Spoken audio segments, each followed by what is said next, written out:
পয়গম্বর মূসা আলাইহিস সালাতু ওয়াস সালাম আল্লাহ তাআলার কাছে আরজু করলেন, প্রভু হে ওগো আল্লাহ,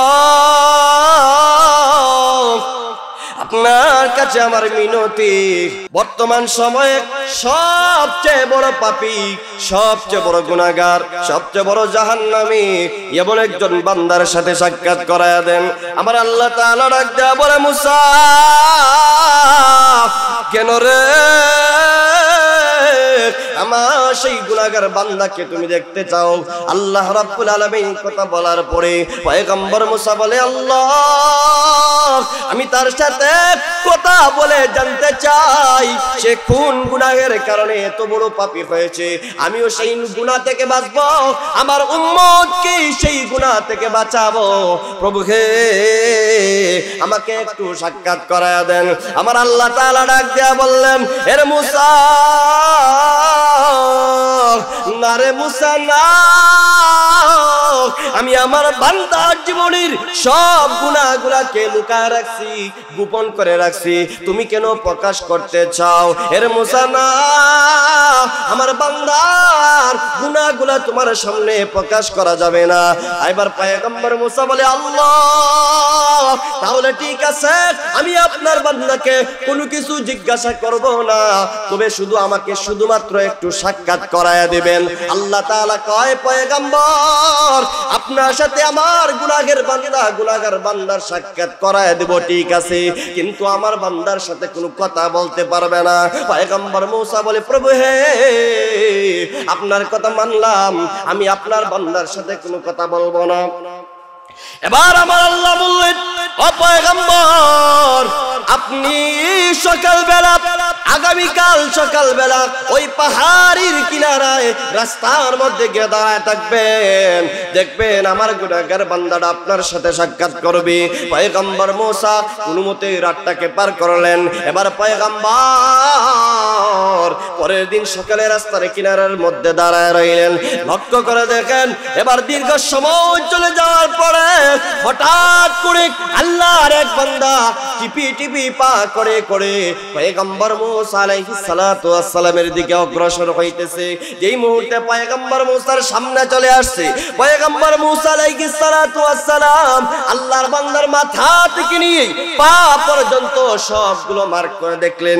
মনে মনে বললেন, তুমি নাকি সবচেয়ে বড় নিকৃষ্ট গুনাহগার, তোমার উপরই নাকি আল্লাহ তাআলা নারাজ হয়ে রয়েছেন। এই বান্দা তুমি যাও যাও, অতি তারা তুমি এখান থেকে চলে যাও, আর না হয় গুনাহগার যেই জায়গায় থাকে যে কোনো সময় মহান আল্লাহ তাআলার গজব পড়তে পারে, ঠিক কিনা কন? যেই জায়গায় বেশি গুনাহগার সেই জায়গার মধ্যে আল্লাহ তাআলার গজব পড়ে যায়। এবার লক্ষ্য করে দেখেন, পয়গম্বর মুসা বললেন, ভাই আপনি চলে যান। লোকটা চলে গেছে। আবার পয়গম্বর মুসা তুর পাহাড়ে উঠে গেল। এবার আল্লাহ তাআলাকে বলে, প্রভু হে আমি আপনার কাছে মিনতি করেছিলাম, আপনি আমাকে একটা গুনাহগার বান্দা দেখায় দিবেন। আল্লাহ আপনি আমাকে দেখায় দিয়েছেন। প্রভু গো আপনার কাছে আমার আরেকটা মিনতি। বলে, কি মিনতি? পয়গম্বর মুসা বলে, প্রভু হে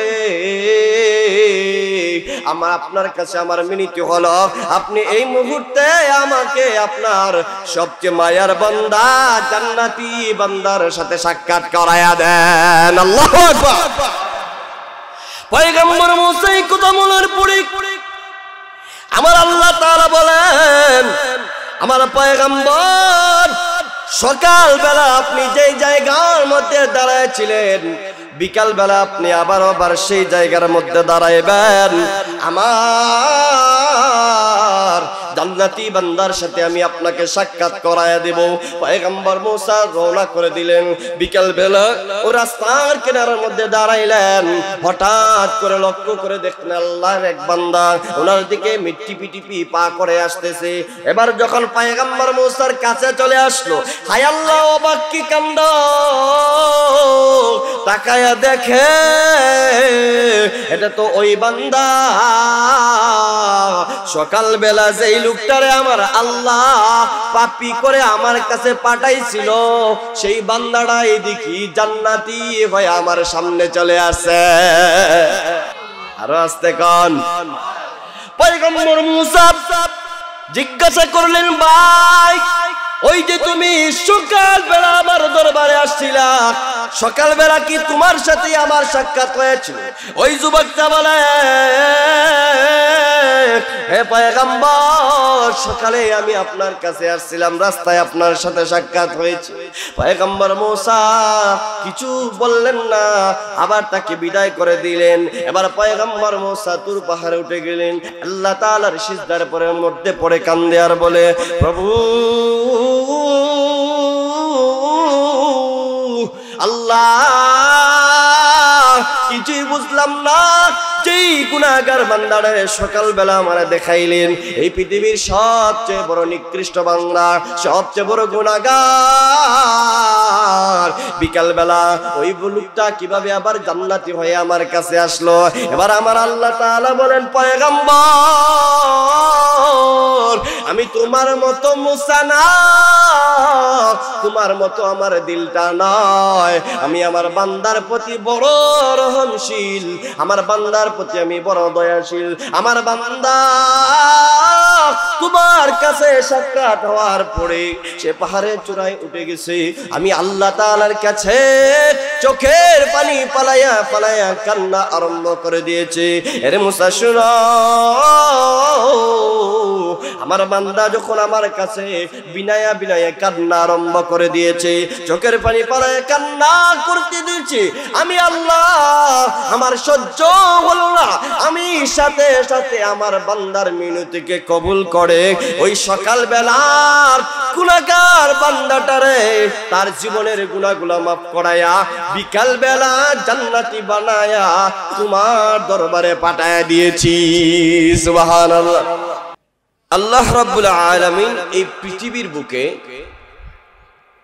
যত মানব এবং দানব, জিন এবং মানব জাতি আল্লাহ তাআলা তৈরি করছেন, এই দুই জাতিকে তৈরি করেছেন আল্লাহ তাআলা দুইটা খাসালত দিয়ে, দুইটা চাহিদা দিয়ে আল্লাহ তাআলা তৈরি করছেন। আরো অনেক চাহিদা আছে, উল্লেখযোগ্য দুইটা চাহিদা। এর মধ্যে একটা চাহিদা হলো নেক আমল করার চাহিদা, আরেকটা চাহিদা হলো গুনাহের চাহিদা। এই দুই চাহিদা দিয়া আল্লাহ তাআলা মানব এবং জিন জাতিকে আল্লাহ তাআলা তৈরি করছেন। কয়টা চাহিদা দিয়া? এখন আপনার আমার সমাজের মধ্যে দেখা যায় গুনাহের নেকের তুলনায় গুনাহের চাহিদাটা একটু বেশি, ঠিক কিনা কর? এর প্রমাণ হলো, আজকে যদি এই নদীর পাড়ে কোনো প্যান্ডেলের দরকার নাই, তেমন মাইকের দরকার নাই, দুইটা সাউন্ড বক্স টাঙ্গাইয়া যদি একটা গানের আসর করা হইতো, সুনামগঞ্জের ভিতরে যত যুবক আছে, এই শহরের ভিতরে সকল যুবক নদী পার হইয়া এই গান শোনার জন্য চলে আসতো, ঠিক কিনা কর? তো মাহফিলের মধ্যে মানুষ কম হয়, কারণ আমাদের গুনাহের সওয়াবের তুলনায় গুনাহের চাহিদাটা বেশি, কি ঠিক কিনা কর? আল্লাহ তাআলা গুনাহের চাহিদা দিয়া মানুষকে তৈরি করছেন, নেকের চাহিদা দিয়েও তৈরি করছেন। এর জন্য আল্লাহ তাআলা ফেরেশতাদের তাই কাওম মানব জাতির মর্যাদাকে বাড়ায় দিয়েছেন। সুবহানাল্লাহ। কেন? তাদের শুধু নেক আমল করার চাহিদা আছে, গুনাহ করার কোনো চাহিদা তাদের মধ্যে নাই।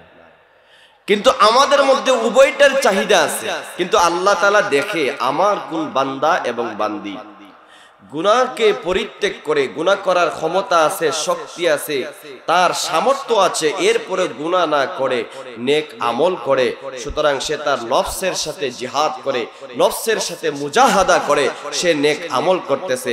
সুতরাং আমার বান্দা বান্দির মর্যাদা বাড়বে না তো কার মর্যাদা বাড়বে? সুবহানাল্লাহ। আল্লাহ তাআলা আপনাকে সুযোগ দিয়েছে, নেক পথে চলেন, গুনাহের পথে চলেন, আপনাকে কেউ বাধা দিবে না, কিন্তু বিচার হবে হাসরের ময়দানে। ঠিক কিনা বলেন? আল্লাহ রাব্বুল আলামিন এই পৃথিবীর বুকে যত মানব এবং দানব আল্লাহ তাআলা তৈরি করেছেন, দুইটা চাহিদা দিয়ে আল্লাহ তাআলা তৈরি করছেন। তবে লক্ষ্য করে দেখেন, আমার আল্লাহ ইখতিয়ার দিয়েছেন তুমি যে কোনো একটা পথ নিতে পারো। যদি গুনাহের পথে যাও, এ আমার বান্দা বান্দি শুনো, এই গুনাহের কারণে আমি আল্লাহ তোমাকে জাহান্নামে নিক্ষেপ করব। নাউজুবিল্লাহ। আর যদি বান্দা বান্দি তুমি যদি নেকের পথে আসো, আমি আল্লাহর গোলামি করো, আমার রাসূলের তরিকা অনুযায়ী জীবন পরিচালনা করো, আমার বান্দা বান্দি শুনো, দুনিয়া থেকে বিদায় হতে দেরি হবে, আমি আল্লাহ তোমাকে জান্নাতের মেহমান বানাইতে দেরি হবে না। এই মুসলমান লক্ষ্য করে দেখেন, এই পৃথিবীর বুকে মানুষের সুযোগ দেওয়া হয়েছে যে কোনো একটা পথ অবলম্বন করতে পারে, কিন্তু আল্লাহ তাআলার কাছে একমাত্র গ্যারান্টেড হবে নেক আমল। কি আমল? এবার লক্ষ্য করে দেখেন, নেক আমলের গ্যারান্টেড মহান আল্লাহ তাআলার কাছে হবে। এই পৃথিবীর বুকে মানুষ গুনাহের কাজ করে, কেউ প্রকাশ্যে করে আর কেউ গোপনে গোপনে করে। ঠিক কিনা বলেন? প্রকাশ্যে করুক আর গোপনে করুক, ওই লোকটা আলেম হোক অথবা সাধারণ মানুষ হোক, কৃষক হোক অথবা ইঞ্জিনিয়ার হোক, সাদা হোক অথবা কালো হোক, লম্বা হোক অথবা খাটো হোক, যেই ক্যাটাগরির মানুষ হোক না কেন, আমার আল্লাহ জানা দেয় গুনাহ করে আমার দরবারে আসবা, আমি আল্লাহ তোমাকে কঠিন আযাবে গ্রেফতার করে দিব। এ মুসলমান লক্ষ্য করে দেখেন, অনেক মানুষ আছে প্রকাশ্যে গুনাহ করে, কেউ আছে গোপনে গুনাহ করে। গোপনে যারা গুনাহ করে মনে করে দুনিয়ার কোনো মানুষ জানবে না, দুনিয়ার কোনো মানুষ দেখবে না, দুনিয়ার কোনো মানুষ বুঝবে না, দুনিয়ার কোনো মানুষ আমার কাছে নাই, এই চিন্তা করে আল্লাহর অনেক বান্দা বান্দিরা গুনাহের কাজে লিপ্ত হয়। ঠিক কিনা বলেন? এটা একমাত্র সেই জানে যার ভিতরে গুনাহের খাহেশ আছে, যে একা একা গুনাহ করে একমাত্র সেই জানে। আল্লাহ তাআলা জানাবে পৃথিবীর বান্দা বান্দি প্রকাশ্যে গুনাহ করা, হয়তো দুনিয়ার মানুষ সাক্ষী হয়ে যাবে, কিন্তু বান্দা বান্দি গোপনে তুমি গুনাহ করো, তোমার মা জানে না, তোমার বাবা জানে না, তোমার ভাই জানে না, তোমার বোন জানে না, দুনিয়ার কোনো মানুষ জানে না।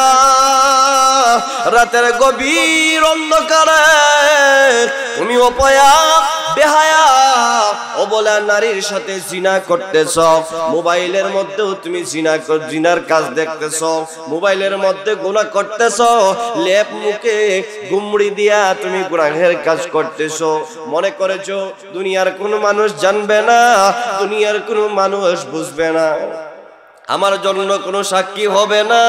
আল্লাহ তাআলা কয়, ও আমার বান্দা বান্দি না, মনে করতেছো দুনিয়ার কোন মানুষ জানবে না, বুঝবে না, দেখবে না, কিন্তু বান্দা বান্দি শুনো, তুমি যেই গুনাহটা করতেছো, তোমার গুনার জন্য আমি আল্লাহ 4টা সাক্ষী রেডি করে রাখতেছি। ও মুসলমান বান্দারা শুনো, কাল কিয়ামতের কঠিন ময়দানে আপনি আপনার গোপন গুনাহের জন্য আপনি হয়তো শিকারে যেতে পারেন, আমি গুনাহ করি নাই, আমি এই অপরাধটা করি নাই, আপনি হয়তো শিকারে যাইতে পারেন। আল্লাহ তাআলা কয় না না না না, তোমার ছুটার কোনো সুযোগ নাই। আমি আল্লাহ তাআলা চারটা সাক্ষী এমন ভাবে রেখে দিয়েছি, কাল কিয়ামতের কঠিন ময়দানে তুমি তোমার গুনাহের জন্য অস্বীকার যাইতে যাইবা, আমি আল্লাহ ওই চারটা সাক্ষী তোমার সামনে দাঁড় করায়া দিব। আল্লাহু আকবার। লক্ষ্য করে দেখেন, একজন মানুষ যখন গুনাহ করে আল্লাহ রাব্বুল আলামিন বলেন তার গুনাহের জন্য চারটা সাক্ষী হয়ে যায়। কয়টা সাক্ষী? এক নম্বর সাক্ষী, আপনি আমি যেই গুনাহ করি, যেই জায়গার মধ্যে দাঁড়ায় গুনাহ করি, যেই জায়গার মধ্যে বসে বসে গুনাহ করি, স্বয়ং সেই জায়গাটাই আপনার গুনাহের জন্য সাক্ষী হয়ে দাঁড়াবে। ও মুসলমান, এটা আমার কোনো বানানো কথা না। লক্ষ্য করে দেখেন, আমার আল্লাহ সূরা জিলজালের 4 নং আয়াতের মধ্যে বলেন, ইয়াউমাইযিন তুহাদ্দিসু আখবারাহা,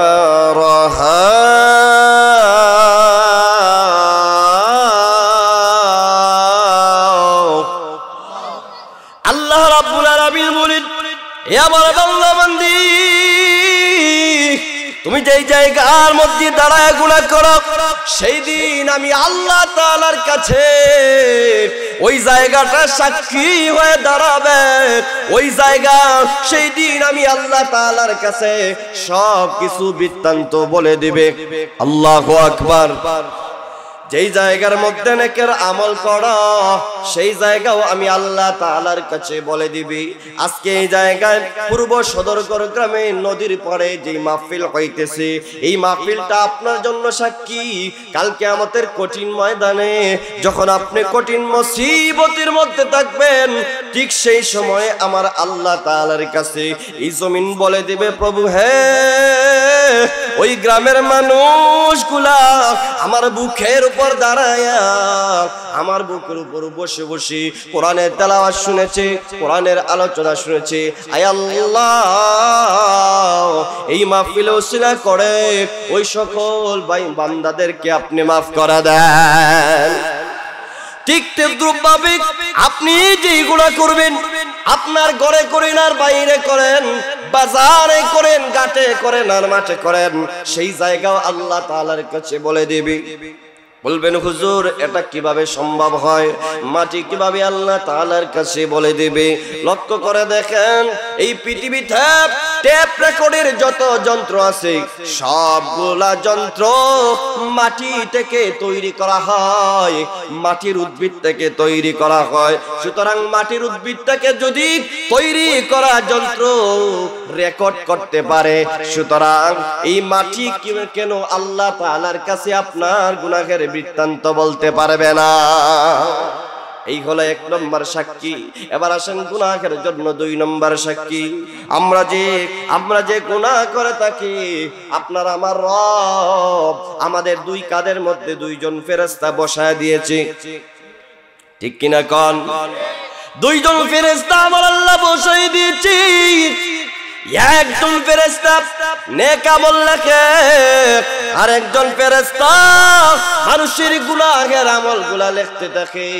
লক্ষ্য করে দেখেন, আল্লাহ রাব্বুল আলামিনের যেই বান্দা বান্দি নেকের আমল করবে, সাথে সাথেই লেখা দেয়, গুনাহের আমল লিখবে, সাথে সাথেই লেখা দেয়। আমার আল্লাহ তাআলার কাছে কাল কিয়ামতের কঠিন ময়দানে এই 2 জন সাক্ষী আপনার জন্য রেডি হয়ে থাকতেছে। আমার আল্লাহ রাব্বুল আলামিন সূরা ইনফিতারের 11 এবং 12 নং আয়াতের মধ্যে বলেন, কিরামান কাতিবিনা ইয়ালামুনা মা তাফআলুন।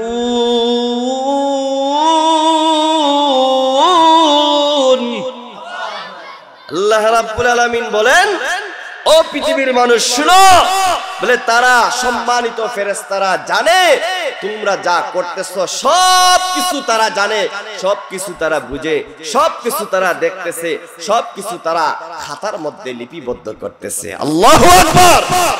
শুটার কি কোনো কায়দা আছে? কি বলেন, শুটার কায়দা আছে? এবার আসেন 3 নম্বর কি সাক্ষী হয়ে দাঁড়ায়? আপনি আমি যেই অঙ্গ দিয়া, অঙ্গ প্রত্যঙ্গ দিয়া, এই আদরের হাত দিয়া, এই পা দিয়া আপনি আমি যেই গুনাহগুলা করে থাকি, আপনার আমার ফুল বডিটাই কাল কিয়ামতের কঠিন ময়দানে আপনার আমার জন্য সাক্ষী হয়ে দাঁড়াবে।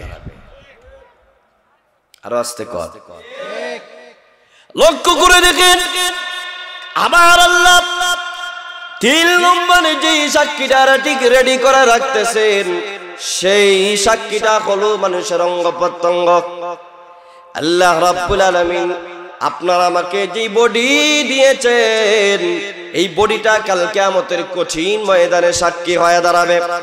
লক্ষ্য করে দেখেন আমার আল্লাহ সূরা ইয়াসিনের, আল্লাহ রাব্বুল আলামিন সূরা ইয়াসিনের 65 আয়াতের মধ্যে বলেন, اليوم نختم على أفواههم وتكلمنا أيديهم وتشهد أرجلهم بما كانوا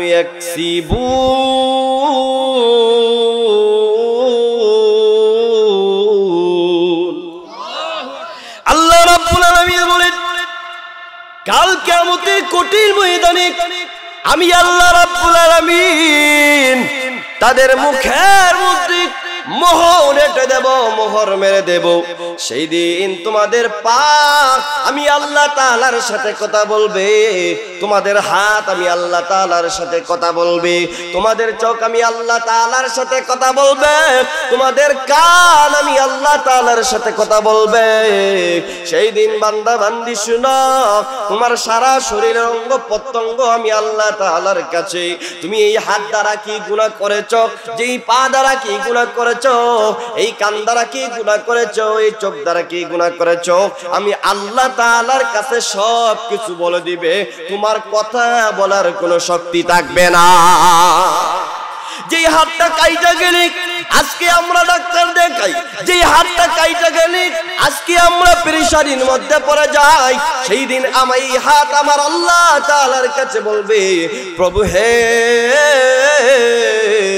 এই হাত দ্বারা মানুষের উপর অন্যায়ভাবে জুলুম করেছে, এই হাত দ্বারা মানুষকে মেরেছে, এই হাত দ্বারা চুরি করেছে, এই হাত দ্বারা ডাকাতি করেছে, এই হাত দ্বারা অন্যায়ের কাজ করেছে। প্রভু হে, আজকে আপনার বান্দা বান্দিকে আপনি শাস্তি প্রদান করেন। নাউজুবিল্লাহ বলেন।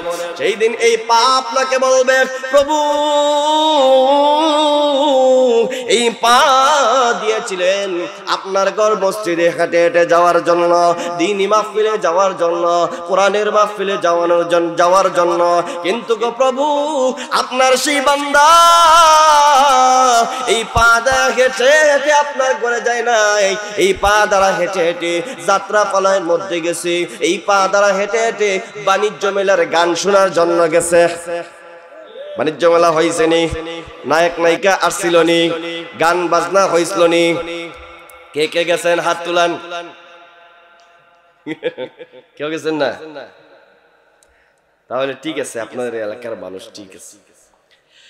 সেই দিন মানুষের শরীরের সব অঙ্গ প্রত্যঙ্গ গুলা মহান আল্লাহ তাআলার কাছে সব কিছু বলে দিবে। বলেন তো সেই দিন ছুটার কোনো কায়দা আসেনি? দুনিয়াতে অনেক কায়দা আছে, ছুটারে অনেক কায়দা আছে। আদালতে যাওয়ার পরে উকিলকে যদি পকেট পয়রা ঘুষ খাওয়াইতে পারেন, বিচারকের কাছে যদি একটা লিঙ্ক পাইতে পারেন, তাহলে খুনির মার্ডারের আসামিও পর্যন্ত মুক্তি পাইয়া যায়।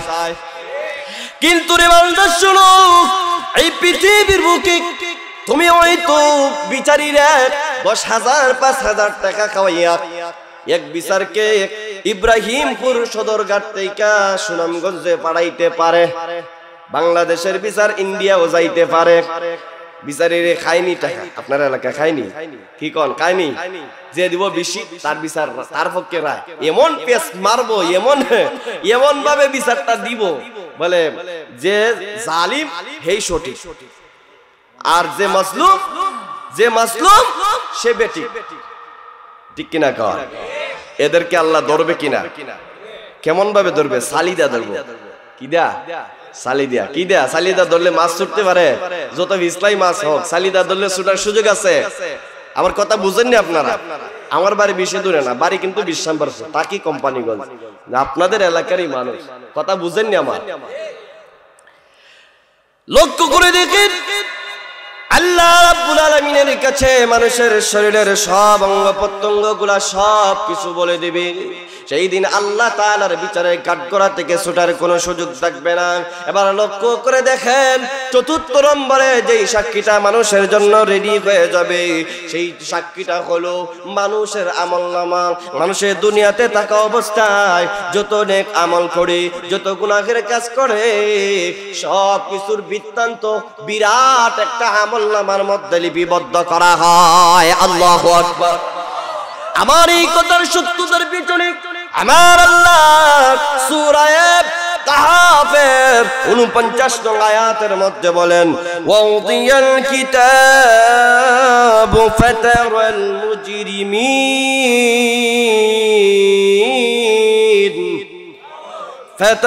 মুজরিমিন মুশফিকিনা মিম্মা ফীহি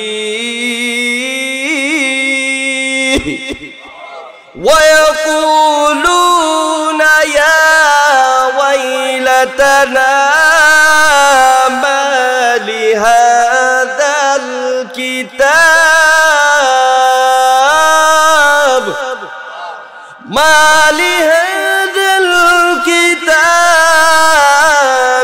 لا يغادر صغيرة ولا كبيرة।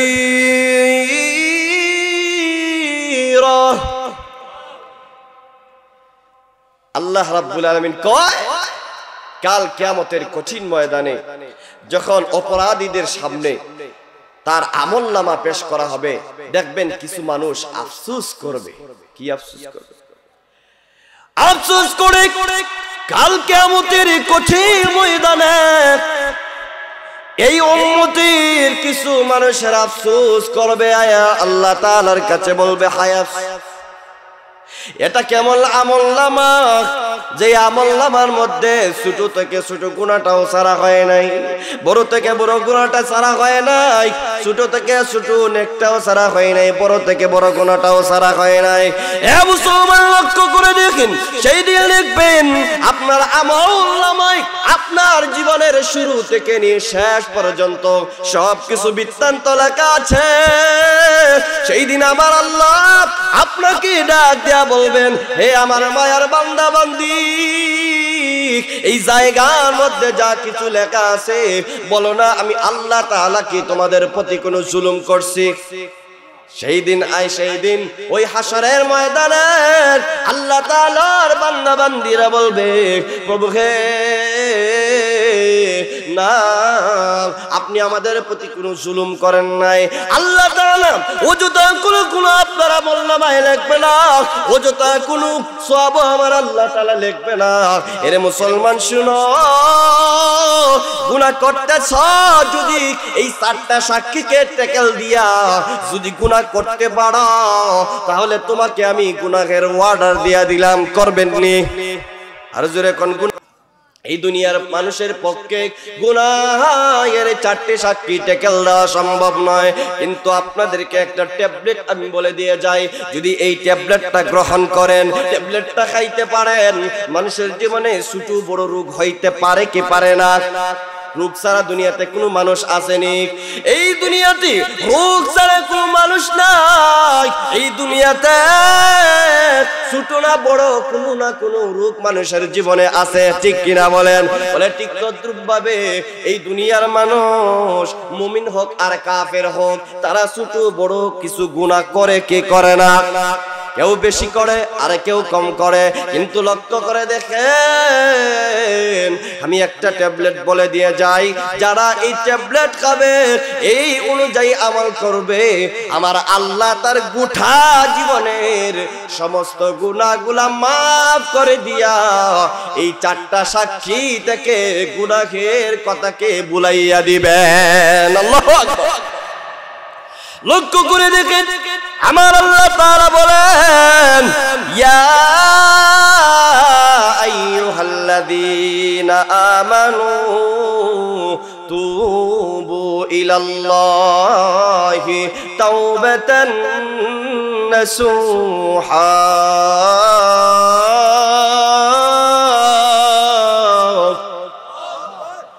আল্লাহ রাব্বুল আলামিন বলেন, হে পৃথিবী ইমানদার বান্দা বান্দি, তোমরা আমি আল্লাহ তাআলার কাছে তওবা করো। কেমন তওবা? তাওবায়ে নসুহা করো। এ আমার মায়ার বান্দা বান্দি, যারা তাওবায়ে নসুহা করবে, আসা রাব্বুকুম আইয়ুকাফিরা আনকুম সাইয়্যাতিকুম। আল্লাহ রাব্বুল আলামিন বলেন, আশা করা যায় আমি আল্লাহ তোমাদের সকল গুনাহগুলোকে মাফ করে দেব। আশাই এমন আশা নয়, আল্লাহ যে মুমিন বান্দা বান্দি খাঁটি দিলে মহান আল্লাহ তাআলার কাছে জীবনের সব গুনাহগুলোকে সামনে রেখে চোখের 2 ফোঁটা পানি ফালাইয়া আল্লাহ তাআলার দরবারে কেঁদে কেঁদে নিজের জীবনের গুনাহের জন্য ক্ষমা চাইবে, আমার আল্লাহ সাথে সাথে সেই বান্দা বান্দির জীবনের সব গুনাহগুলোকে মাফ করে দিবেন। এ মুসলমান, লক্ষ্য করে দেখুন আমার আল্লাহ তাআলার কাছে তাওবা করার দরকার আছে না নাই? আর জোরে কোন তাওবা করার দরকার আছে না নাই? ও মুসলমান, এই জীবনে যত অন্যায় অপরাধ করেছি, ছোট হোক বড় হোক, সব অন্যায়গুলোকে স্মরণ করে মহান রবের কাছে তাওবা করব। রাজি আছি তো ইনশাআল্লাহ? যদি এই তাওবা করি, আল্লাহ তাআলা যদি চায় সকাল বেলার পাপীটারে মহান আল্লাহ বিকাল বেলার জান্নাতি বানাইতে পারে কি পারে না? প্রধান অতিথি চলে আসছে, উনি আলোচনা করবেন। একটা এক্সাম্পল দিয়ে আমি আমার আলোচনা শেষ করব। হুজুরকে নিয়ে আসেন। লক্ষ্য করে দেখেন আমার আল্লাহ সকাল বেলার পাপীটারে বিকাল বেলার জান্নাতি গুনাহ মাফ করায়া জান্নাতি বানাইতে পারে কি পারে না? পয়গম্বর মুসা আলাইহিস সালাতু ওয়াস সালামের যুগের একটা ঘটনা। পয়গম্বর মুসা আলাইহিস সালাতু ওয়াস সালাম আল্লাহ তাআলার কাছে আরজ করলেন, প্রভু হে ওগো আল্লাহ, আপনার কাছে আমার মিনতি, আপনি আমাকে আপনার একজন গুনাহগার বান্দাকে দেখায় দেন। বর্তমান সময়ে সবচেয়ে বড় পাপী, সবচেয়ে বড় গুনাহগার, সবচেয়ে বড় জাহান্নামী এমন একজন বান্দার সাথে সাক্ষাৎ করায় দেন। আমার আল্লাহ তাআলা ডাক দেয়া বলে, মুসা কেন রে? আমার সেই গুনাহগার বান্দাকে তুমি দেখতে চাও? আল্লাহ রাব্বুল আলামিন কথা বলার পরে পয়গম্বর মুসা বলে, আল্লাহ আমি তার সাথে কথা বলে জানতে চাই সে কোন গুনাহের কারণে এত বড় পাপী হয়েছে, আমিও সেই গুনাহ থেকে বাঁচবো, আমার উম্মতকে সেই গুনাহ থেকে বাঁচাবো। প্রভু হে আমাকে একটু সাক্ষাৎ করায় দেন। আমার আল্লাহ তাআলা ডাক দেয়া বললেন, এর মুসা না রে মুসা না, আমি আমার বান্দার জীবনের সব গুনাহগুলোকে লুকায় রাখছি, গোপন করে রাখছি, তুমি কেন প্রকাশ করতে চাও? এর মুসা না, আমার বান্দার গুনাহগুলো তোমার সামনে প্রকাশ করা যাবে না। এবার পয়গম্বর মুসা বলে, আল্লাহ তাহলে ঠিক আছে, আমি আপনার বান্দাকে কোনো কিছু জিজ্ঞাসা করব না, তবে শুধু আমাকে শুধুমাত্র একটু সাক্ষাৎ করায়া দিবেন।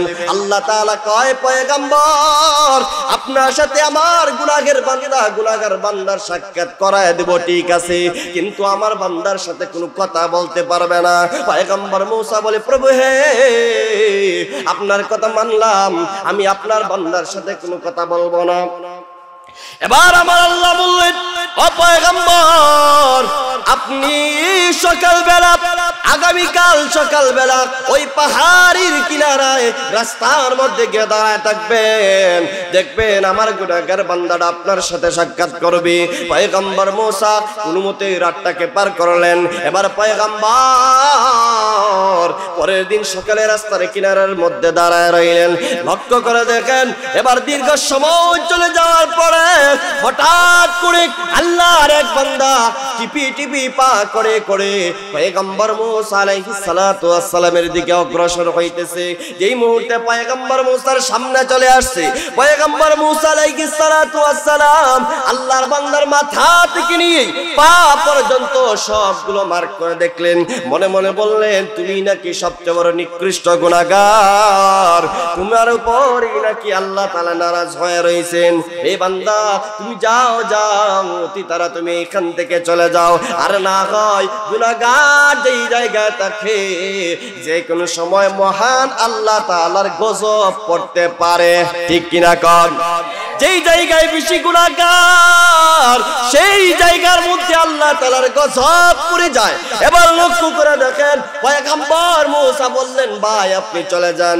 লোকটা চলে গেছে। আবার পয়গম্বর মূসা তুর পাহাড়ে উঠে গেল। এবার আল্লাহ তাআলাকে বলে, প্রভু হ্যাঁ, আমি আপনার কাছে মিনতি করেছিলাম, আপনি আমাকে একটা গুনাহগার বান্দা দেখায় দিবেন। আল্লাহ আপনি আমাকে দেখায় দিয়েছেন। প্রভু গো, আপনার কাছে আমার আরেকটা মিনতি। বলে, কি মিনতি? পয়গম্বর মূসা বলে, প্রভু হে, আমার আপনার কাছে আমার মিনতি হলো, আপনি এই মুহূর্তে আমাকে আপনার সবচেয়ে মায়ার বান্দা জান্নাতি বান্দার সাথে সাক্ষাৎ করায়া দেন। আল্লাহু আকবার। পয়গম্বর মূসা এই কথা বলার পরে আমার আল্লাহ তাআলা বলেন, আমার পয়গম্বর সকালবেলা আপনি যেই জায়গার মধ্যে দাঁড়াইছিলেন, বিকালবেলা আপনি আবার সেই জায়গার মধ্যে দাঁড়াইবেন। আমার জান্নাতি বান্দার সাথে আমি আপনাকে সাক্ষাৎ করায়া দেব। পয়গম্বর মূসা রওনা করে দিলেন। বিকালবেলা ও রাস্তার কিনারার মধ্যে দাঁড়াইলেন। হঠাৎ করে লক্ষ্য করে দেখলেন আল্লাহর এক বান্দা ওনার দিকে টিপি টিপি পা করে আসতেছে। এবার যখন পয়গম্বর মূসার কাছে চলে আসলো, হায় আল্লাহ, অবাক কি কাণ্ড! তাকায়া দেখে এটা তো ওই বান্দা সকালবেলা যেই লোকটারে আমার আল্লাহ পাপী করে আমার কাছে পাঠাইছিল, সেই বান্দাটাই দেখি জান্নাতি হয়ে আমার সামনে চলে আসে। আরো আস্তে কন। পয়গম্বর মূসা জিজ্ঞাসা করলেন, ভাই ওই যে তুমি সকালবেলা আমার দরবারে আসছিলা, সকালবেলা কি তোমার সাথে আমার সাক্ষাৎ হয়েছিল? ওই যুবকটা বলে, হে পয়গম্বর, সকালে আমি আপনার কাছে আসছিলাম, রাস্তায় আপনার সাথে সাক্ষাৎ হয়েছে। পয়গম্বর মূসা কিছু বললেন না, আবার তাকে বিদায় করে দিলেন। এবার পয়গম্বর মূসা তুর পাহাড়ে উঠে গেলেন। আল্লাহ তাআলার সিজদার পরের মধ্যে পড়ে কান্দে আর বলে, প্রভু আল্লাহ, কিছুই বুঝলাম না, যেই গুনাহগার বান্দারে সকালবেলা আমারে দেখাইলেন, এই পৃথিবীর সবচেয়ে বড় নিকৃষ্ট বান্দা, সবচেয়ে বড় গুনাহগার, বিকালবেলা ওই লোকটা কিভাবে আবার জান্নাতি হয়ে আমার কাছে আসলো? এবার আমার আল্লাহ তাআলা বলেন, পয়গম্বর,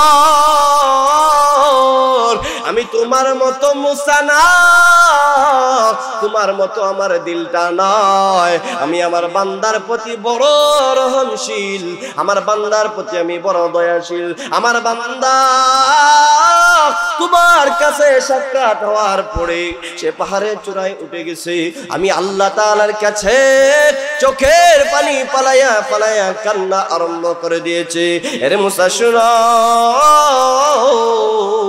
আমার বান্দা যখন আমার কাছে বিনায়া বিনায়া কান্না আরম্ভ করে দিয়েছে, চোখের পানি পালায়া কান্না করতে দিয়েছে, আমি আল্লাহ আমার সহ্য হলো না, আমি সাথে সাথে আমার বান্দার মিনতিকে কবুল করে ওই সকাল বেলার গুনাহগার বান্দাটারে তার জীবনের গুনাহগুলো মাফ করায়া বিকাল বেলা জান্নাতি বানায়া তোমার দরবারে পাঠায়া দিয়েছি। সুবহানাল্লাহ। আল্লাহ তাআলার দয়া আমাদের উপরে আছে না নাই? মুসলমান, যদি সাগরের ফেনা পরিমাণ যদি গুনাহ করেন, যদি আসমান জমিনের খালি যত জায়গা আছে সব জায়গা যদি গুনাহ দিয়া ভরপুর করে দেন, আল্লাহ তাআলার কাছে চোখের 2 ফোঁটা পানি পালায়া নিবৃত্তি আল্লাহ তাআলার কাছে একটু ক্ষমা চেয়ে দেখেন, ক্ষমা চাইতে দেরি হবে, আমার আল্লাহ আপনার এই দোয়াকে কবুল করতে দেরি হবে না। আপনার আমার রবের কাছে 2 ফোঁটা পানির বড় মূল্য। কয় ফোঁটা? 2 ফোঁটা পানির বড় মূল্য। 1 ফোঁটা হলো মানুষের চোখের কান্নার পানি। আল্লাহ তাআলার ভয়ে, জাহান্নামের ভয়ে যেই চোখ দিয়া পানি বের হয়, আল্লাহ তাআলার কাছে ক্ষমা চাই, এই পানিটা আমার আল্লাহ তাআলার কাছে বড় দামি। আরেকটা ফোঁটা হলো রক্তের ফোঁটা। আল্লাহ তাআলার রাস্তায় যারা শহীদ হয়, আল্লাহ তাআলার রাস্তায় যারা গাজী হয়, তাদের শরীর থেকে রক্ত বেয়ে বেয়ে যখন শরীর থেকে পড়তে আরম্ভ করা দেয়, ওই রক্তের ফোঁটাটা আমার আল্লাহ তাআলার কাছে বড় দামি। সুবহানাল্লাহ। সুতরাং আল্লাহ তাআলার কাছে তাওবা করতে রাজি আছি তো ইনশাআল্লাহ। নিজের জীবনে বড় ভুল করেছি, কত অন্যায় করেছি, কত অপরাধ করেছি, কত অন্যায় গুনাহ করেছি, আল্লাহ তাআলা নারাজ হয়ে গেছেন, একের পর এক মুসিবত দিতেছেন। এর মুসলমান, নিজের জীবনের সব গুনাহগুলা আল্লাহ তাআলার সামনে পেশ করে চোখের 2 ফোঁটা পানি পালায়া আল্লাহ তাআলার কাছে আমরা তওবা করব। নামাজ পড়ি নাই, যতদিন পড়েছি না কাজা আদায় করব। অন্যায় করেছি, অপরাধ করেছি, ছোট বড় কত অন্যায় অপরাধ করেছি, হারাম পথে চলেছি, হালাল পথে চলি নাই, আল্লাহকে বেজার করে ফেলেছি। আজকের এই মাহফিলকে সাক্ষী রেখে, আজকে উলামায়ে কেরামকে সাক্ষী রেখে, আজকের মাহফিলের প্রধান অতিথিকে সাক্ষী রেখে আল্লাহ রাব্বুল আলামিনকে হাজির এবং নাজির মেনে আজকের মাহফিলে তাওবা করে যাবেন। আর কোনদিন হারাম পথে চলবো না, আল্লাহর নাফরমানির পথে চলবো না, রাসূলের নাফরমানির পথে চলবো না, রাসূলের সুন্নাত মোতাবেক চলবো, নামাজ ছাড়বো না, রোজা ছাড়বো না, দাড়ি কাটবো না, আল্লাহকে বেজার করবো না, অন্যায় পথে যাবো না, সুদ খাবো না, ঘুষ খাবো না, মানুষকে ঠকাবো না, সম্পদের মধ্যে জুলুম করবো না। আজকের এই মাহফিল থেকে জীবনের সব গুনাহ থেকে তাওবা করে মহান আল্লাহকে খুশি করে কে কে যাইতে চাই রাজি আছি? হাত তুলে দেখায়। আয় আল্লাহ, আপনার বান্দাদের হাতকে কবুল করেন। আয় আল্লাহ, দিলের মিনতিকে কবুল করেন। আয় আল্লাহ, এই মুহূর্তে আপনার সমস্ত বান্দাকে মাফির ঘোষণা করে দেন। সকলে বলেন আমিন। এই কথাগুলো শুনলাম, আল্লাহ তাআলা আমাকে এবং আপনাদের সবাইকে ইখলাস ও আমলের নিয়তে আমল করার এবং শোনার বুঝার তৌফিক দান করেন। সকলে বলুন আমিন।